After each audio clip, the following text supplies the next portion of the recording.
ઢોલ વાગે ના રે ધીરો પરણે મારો વીરો. મારા ભાઈની જાન 4 વ્હીલ માં લઈને આવવાનું છે હો. હા 4 વ્હીલ નહીં, એવા લગનમાં ઘોડી જ જોહે. અરે નહીં, મને લાગે છે ઘોડી ઉપર બેહતા બીક.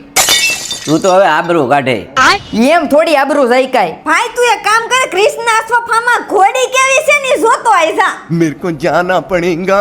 અરે મિત્રો, ભવિષ્યમાં થનારો વરરાજો સીધો પહોંચી જો કૃષ્ણ અશ્વ ફાર્મમાં. હું કામ? તું અહીંયા પઢાવેલી, ચાંદને પણ શરમાવી એવી અને એકદમ શાંત ઘોડી તમારા ફુલેકા માટે, વરઘોડા માટે, શોભાયાત્રા માટે, ફોટોગ્રાફી માટે ઘોડી મળી જશે. અને હા, કેવી ઘોડી? તો કે ઝાડ થાય, ડિસ્કો કરે, બે પગ પર ચાલે, એક પાય કરે, ધૂળની ડમરીઓ ઉડાડે, આપણને એમ લાગે કે ભાઈ આગળી આકાશમાં ઉડશે એવી તોતાલા કરે એવી ઘોડી મળે.